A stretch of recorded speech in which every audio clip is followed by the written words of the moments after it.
A compra de um terreno é um investimento alto e muitas vezes envolve o sonho de uma família. Eu sou Karina Santana, sou arquiteta e tô aqui hoje para te dizer tudo o que você deve observar e levar em conta para fazer uma boa compra.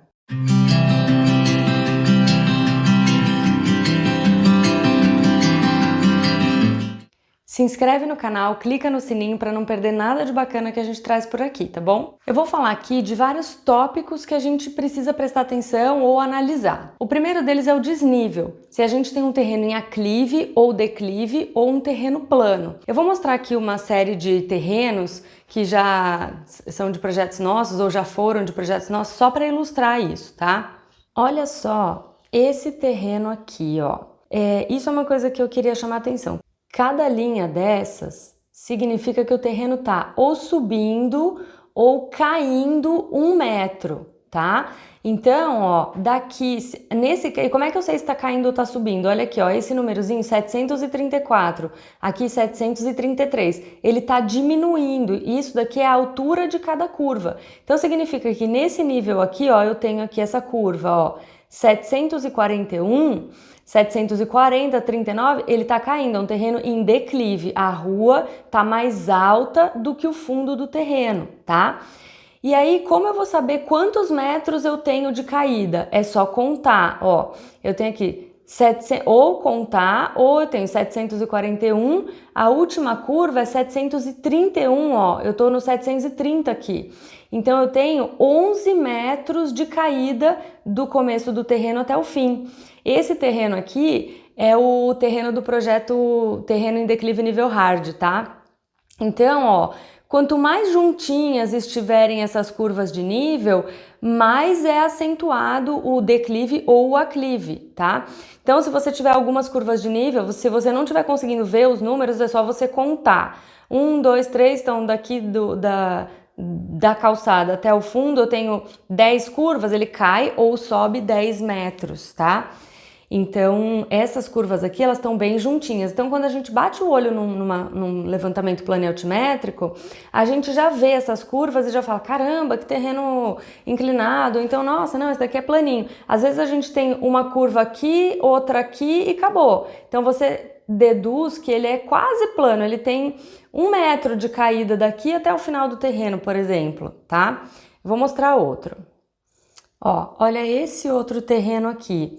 Esse, tá vendo? As curvas estão nesse sentido aqui, então o outro já era bem mais assim, né? O terreno caía bem certinho.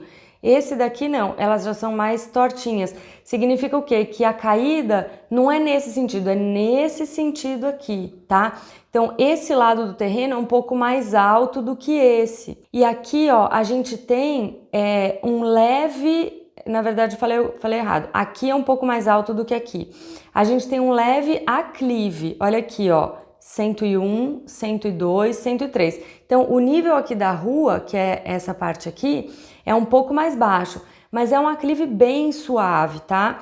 Daqui até aqui no fim do terreno, eu tenho 3 metros de subida. E esse terreno é muito grande.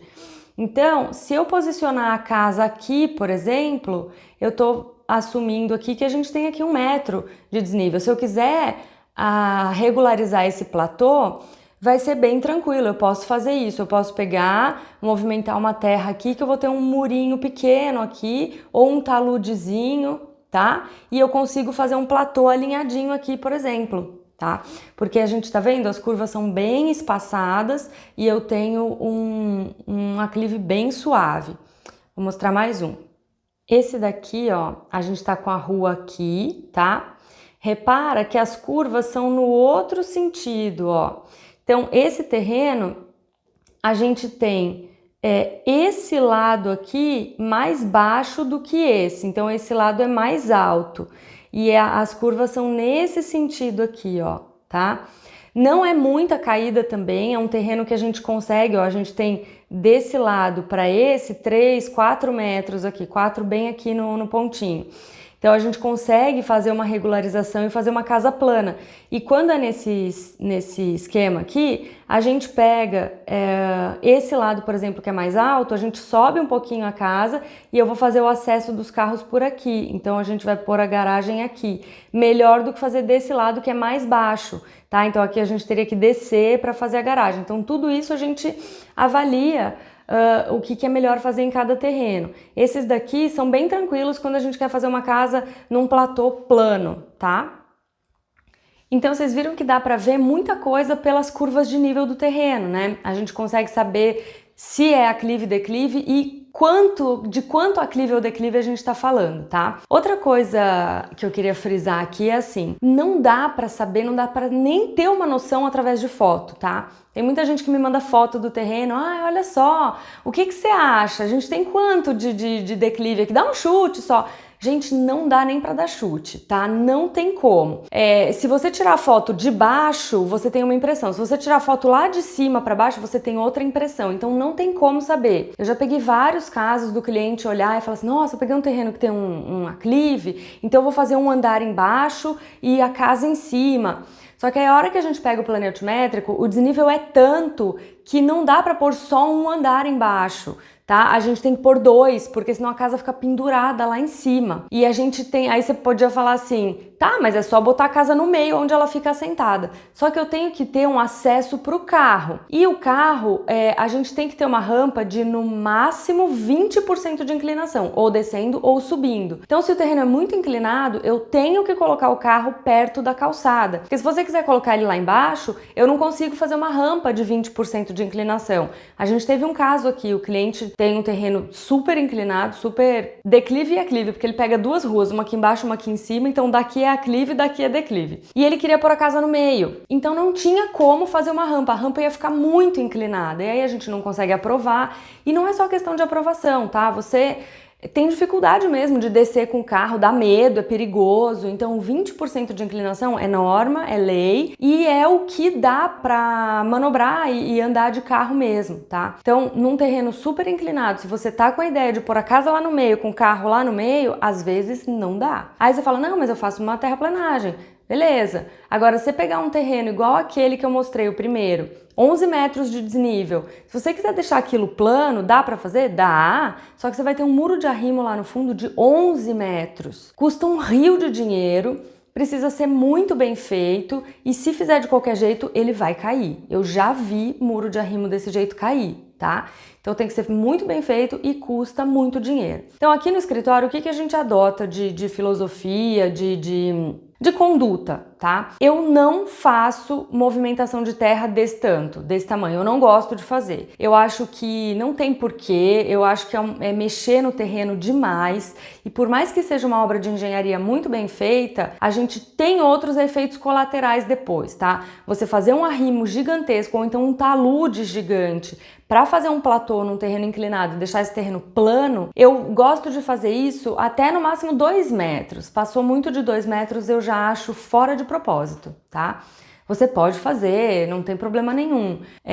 Se você vier para mim, eu vou te convencer do contrário. Agora, se você for procurar outro arquiteto, você pode conseguir fazer. Eu não gosto, porque eu já vi todos os problemas que vêm junto disso depois, tá? Próximo assunto é tipos de fundação. Muita gente, quando está analisando um terreno para comprar e tal, me pergunta, mas será que nesse terreno eu consigo fazer uma fundação que não vai custar muito caro e tal? Em geral, a gente não consegue saber isso no momento da compra, tá? A gente só consegue saber o tipo de fundação, uma, depois que o projeto estiver pronto, e outra, com o relatório de sondagem, tá? Já teve casos que o cliente falou assim para mim, nossa, esse terreno já tem o relatório de sondagem. Aí a gente já consegue ver. Mas o que a gente consegue analisar previamente com o relatório de sondagem? Basicamente, se o solo é resistente ou se é muito fraco, e isso eu expliquei por alto num dos vídeos da série Wood 175, tá? Quem quiser dar uma olhada lá, vou deixar o card aqui, mas a gente consegue saber se ele tem boa resistência logo na primeira camada ou não, então isso já define se a gente consegue fazer, por exemplo, uma sapata corrida ou se a gente vai precisar de uma fundação mais profunda, tipo uma estaca. E o nível da água, tá? Então se a gente tiver o relatório de sondagem, sondagem a gente vê, putz, esse solo aqui dá uma resistência boa com 15 metros só, então vai precisar de uma fundação mais profunda. Se for um terreno plano, às vezes num solo que tem pouca resistência a gente consegue fazer um radier, só que isso é só se o projeto permitir e se o cálculo estrutural que o engenheiro fizer depois do projeto de apontar que dá também. Então não dá para definir isso antes de comprar o terreno, tá? Agora, se você pegar um relatório de sondagem que tem água a 3 metros ali, você cavou em 3 metros de profundidade e encontrou água, aí sim é uma situação que provavelmente a gente vai ter que partir para uma estaca, ou Strauss, ou hélice contínua, porque o nível da água realmente influi e prejudica ali a execução de uma fundação mais barata, tá? Então, se você tiver relatório de sondagem, o que dá pra gente analisar é isso: resistência do solo nas primeiras camadas e nível da água. Ah, mas não tenho relatório de sondagem e também não vou fazer sondagem, eu também não recomendo, tá? Sair fazendo sondagem por aí. Você tem 5 terrenos que você pode comprar, você vai fazer sondagem em 5 terrenos. Ninguém faz isso, tá? Eu também não recomendo. Então, você vai olhar, sem o relatório de sondagem, a gente vai avaliar se o terreno é plano ou se é aclive ou declive. Se for aclive ou declive, não dá para fazer radier, tá? Por mais que as pessoas falem assim, não, eu vou fazer um nível aqui e um nível embaixo e a gente faz um radier aqui e outro radier aqui. Só que se a gente fizer isso, aqui eu tenho um muro de arrimo e para estruturar esse muro de arrimo eu vou ter estaca. Então, a partir do momento que eu tenho estaca, bloco, já não é mais um radier. Você pode ter uma laje de concreto aqui e outra laje de concreto aqui, mas a fundação não é mais um radier. A gente vai ter estacas e outros elementos ali mais profundos. Então, beleza, sobre tipo de fundação é isso. Não dá para saber quase nada, tá? Quando a gente pega um terreno para olhar, quando pega um plano altimétrico, vai depender muito, muito, muito de sondagem e do projeto. Agora, outra coisa super importante: posição do sol, posição do norte. Naqueles vídeos que eu gravei com os terrenos, eu não sei se vocês repararam, mas um terreno estava deitado, o outro estava meio tortinho e o outro estava de pé. Por que isso? Porque a topografia sempre faz uma malha, eixo XY, que na verdade é eixo NE, e eles põem o norte para cima, tá? E aí o terreno eles posicionam do jeito que cai ali no norte. Eu vou voltar com um daqueles vídeos para mostrar a posição do norte e a gente faz aqui um estudo de insolação para dizer para vocês o que eu levo em consideração antes de começar a fazer qualquer risco. E aí vocês podem analisar isso no terreno que vocês estão pensando em comprar. Só uma colocação aqui.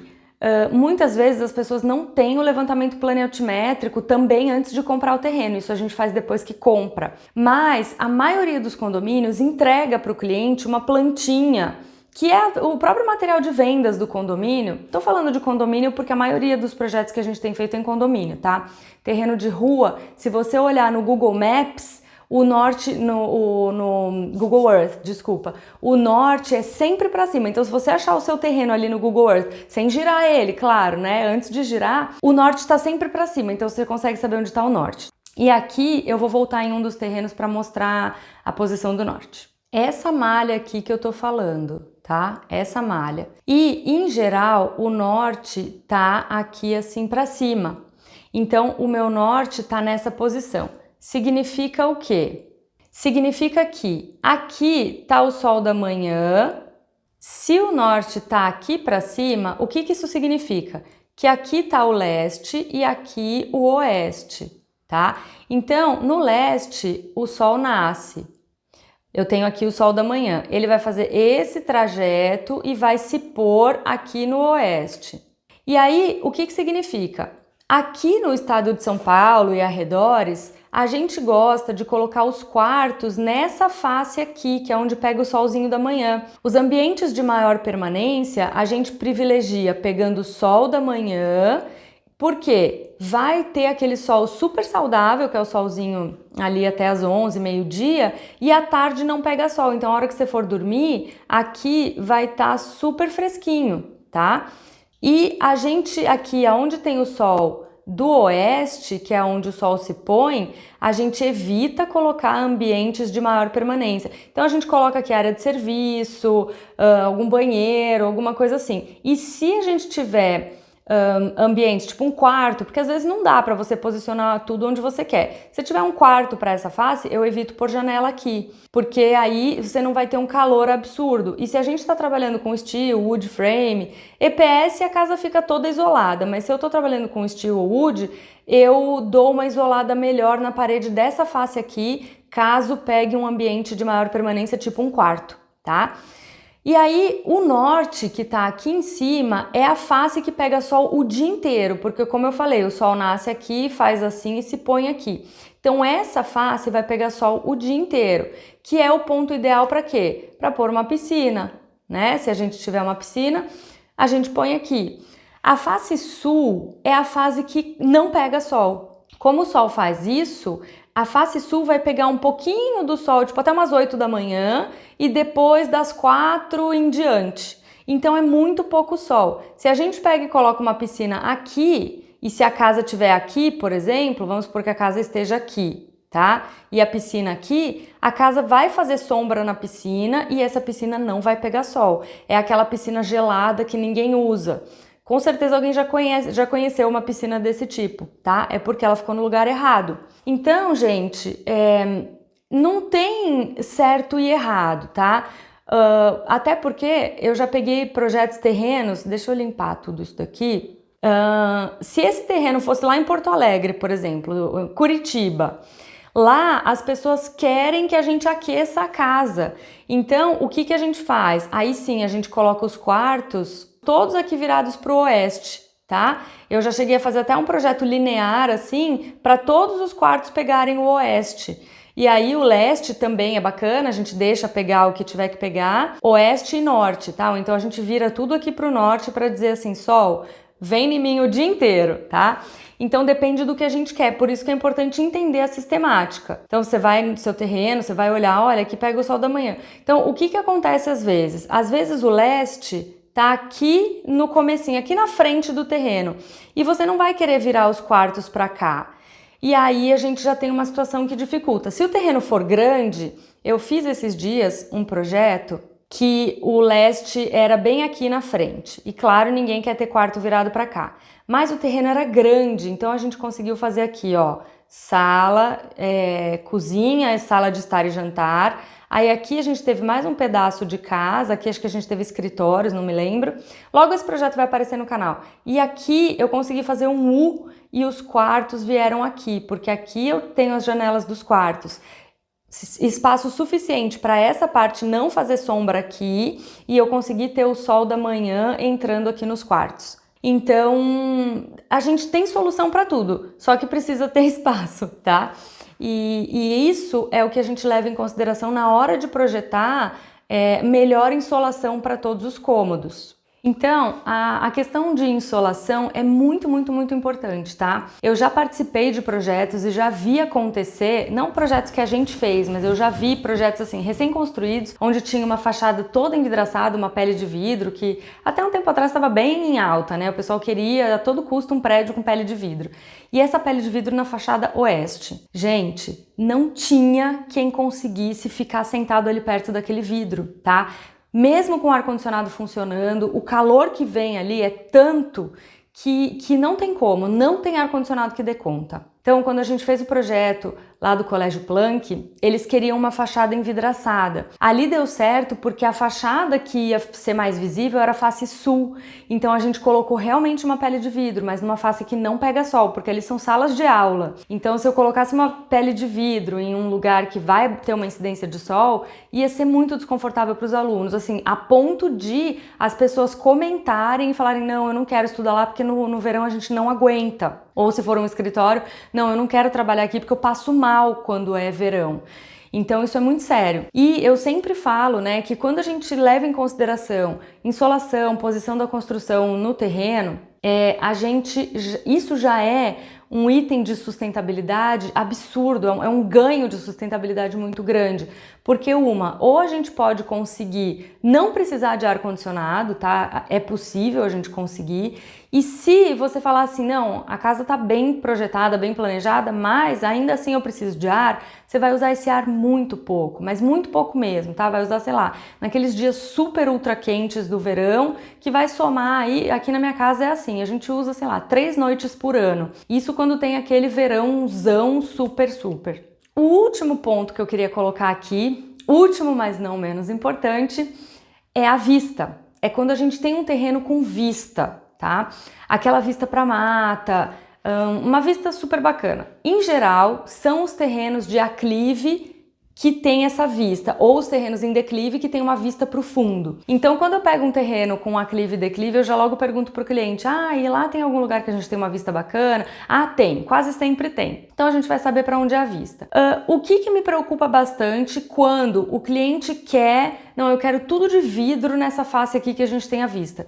Quando essa face é norte ou oeste. Por quê? Principalmente se for oeste, é uma fachada de incidência do sol da tarde, e é quando você quer estar lá sentado para assistir o pôr do sol e você não consegue sentar para assistir o pôr do sol porque é muito calor e muito sol. Então, quando a gente tem essa situação, e aquele chalé minimalista que eu coloquei, tem um vídeo dele no canal, era exatamente essa situação. Onde a gente tinha vista, ele queria um deck enorme com muito vidro, mas é a fachada oeste. O que a gente fez? A gente fez um pergolado na frente, um pergolado meio brise, que vai bloquear a incidência desse sol da tarde diretamente, vai ser um lugar quente, tá? Ele tá ciente disso, mas a gente fez um brise, um pergolado, para dar uma bloqueada. Então a gente fez um pergolado enorme ali na frente do deck, que aliás deixou o projeto lindo, né? Mas a gente... E assim, brise e pergolado são elementos caros. Mas se o cliente já estiver ciente disso e falar, não, tá tudo bem para mim, eu sei que vai ser calorzinho ali, mas eu preciso dessa vista, eu quero apreciar a vista, e a gente vai ter um pergolado que eu sei que vai custar caro, mas eu vou investir nisso. Tá tudo resolvido, tá? A gente tem vários elementos arquitetônicos para remediar uma fachada com incidência de sol oeste ou norte, mas são custos que às vezes o cliente não computa e depois fica aquela situação, poxa, mas eu não tinha pensado nisso e tal. E aí, se não pensa, se não leva isso em consideração, acaba pondo um toldo na frente daquela janela e mata o projeto arquitetônico e mata tudo, né? É assim, se você projetou um toldinho bonito e tal, e aquele toldo faz parte da composição, perfeito. Agora, você ter que remediar situações com um negócio que não estava previsto, ninguém pensou e tal, é muito ruim. Eu gosto sempre de deixar essas coisas muito claras. Então, o cliente está ciente que vai ter essa questão, que ali vai ser quente e tal, tá ciente, ele tá gostando disso, pra mim tá tudo certo. Que nem às vezes o cliente fala assim pra mim, não precisa fazer a garagem no corpo da casa coberta, deixa ela pra fora, depois eu faço só um telhadinho pro carro. Eu falo assim, e geralmente quem fala isso é quem mora em apartamento e quer ir morar numa casa. Quem mora em apartamento geralmente desce do elevador, entra no carro e vai ver a chuva só a hora que ela bate no para-brisa. E eu sempre falo assim, porque eu moro em casa, eu sei como é dia de chuva forte. Graças a Deus a minha garagem é coberta, tem comunicação com a casa, então eu não me molho. Mas eu falo sempre para os clientes assim, você sabe, tá ciente que em dia de chuva você vai ter que sair e caminhar um pedaço na chuva até chegar no seu carro? Aí ele fala assim, não, tudo bem, pega um guarda-chuva. Tá bom, mas você vai molhar todo o pé. Então, e é isso. Já teve caso do cliente falar, tá bom, tô ciente que eu vou tomar chuva em dia de chuva e vou ter que sair, mas eu quero assim. Tá bom, pra mim tá tudo certo. É só, eu acho que a gente tem que ter essa clareza, transparência de dizer, não é que a gente não pensou nisso, a gente pensou e tomou uma decisão, optou por isso, tá? O que eu não gosto é de ter surpresa depois, puxa vida, não pensamos nisso, né? Não, a gente pensou, a decisão foi essa e tá tudo bem. Bom, gente, dos pontos que eu levantei aqui de maior dúvida de que vocês me perguntam e tudo foram esses, tá? E eu tentei trazer aqui uma contribuição para que cada um possa fazer a sua avaliação, né? Para que cada um possa ver o que considera mais importante, o que não considera, porque eu recebo muitos pedidos de consultoria para análise de terreno. E eu acho, tudo bem, é um trabalho que eu faço, mas eu acho que ele não se justifica. É tão pouca coisa que eu consigo olhar num terreno quando o cliente me envia, tipo, 3 plantas, que eu achei melhor fazer esse vídeo para que cada um consiga analisar o seu próprio terreno, tá?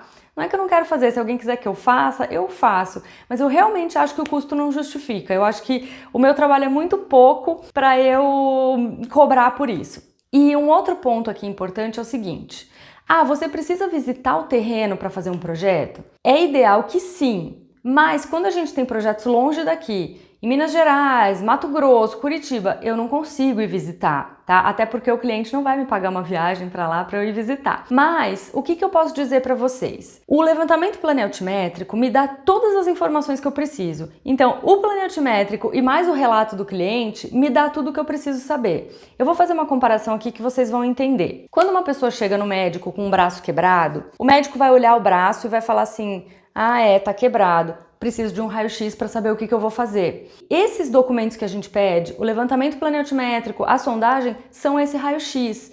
Então, estar presente no terreno faz a gente captar a energia do lugar, sentir a vista, sentir a paisagem. Isso é legal? Claro que é. É importante? É. Mas não é indispensável. Tá? A gente faz vários projetos aqui sem visitar o terreno, por questão de logística, tá? Não tem como a gente visitar todos os terrenos. Aí a gente tem o planealtimétrico, eu sei onde está o norte, onde está tudo isso. E se eu tiver a planta do condomínio, eu sei até onde está a vista mais bonita e tudo, porque tem ali as reservas, tudo marcado. Então já aconteceu também de eu pegar só a planta. A hora que eu fiz a primeira reunião com o cliente, eu falei: olha, aqui, né, tá a vista mais bonita, aqui tá a parte mais alta, aqui a gente tem um platôzinho. E aí o cliente falou para mim: mas como você sabe de tudo isso sem ter ido lá? É porque a planta dá todas essas informações pra gente. Eu sei posição de sol, eu sei tudo isso. Se puder visitar o terreno, tanto que nas propostas que a gente faz, que são aqui perto, a gente inclui visita ao terreno. Porque se dá para eu ir, eu vou, eu quero ir, eu prefiro ir. Mas se não dá, não é um impedimento. Não me impede de fazer um bom projeto para aquele cliente, tá? Então, se o seu arquiteto, de repente, não conseguiu ir visitar o seu terreno justamente porque ele está longe, não fica pensando que, ai, puxa vida, meu projeto podia ter sido melhor, podia ter sido mais bem feito se o arquiteto tivesse vindo visitar. Não é assim que funciona, tá? A gente consegue saber quase tudo ali, olhando as plantas e tudo mais. Da mesma maneira que um médico conseguiria saber a conduta e saber o que fazer vendo só o raio-x, sem ver o braço quebrado, tá? Claro, gente, em muitas outras situações o médico tem que ver o paciente, tá? Não tô dizendo que eu sou a favor do médico não ver o paciente, não é isso. Tô só fazendo uma analogia aqui. Era isso que eu queria trazer para vocês hoje, espero que tenha ficado claro. Se tiver qualquer dúvida, comenta aqui e eu vou deixar uma caixinha lá no Instagram também pra gente conversar sobre isso lá também. Te vejo no próximo vídeo. Tchau!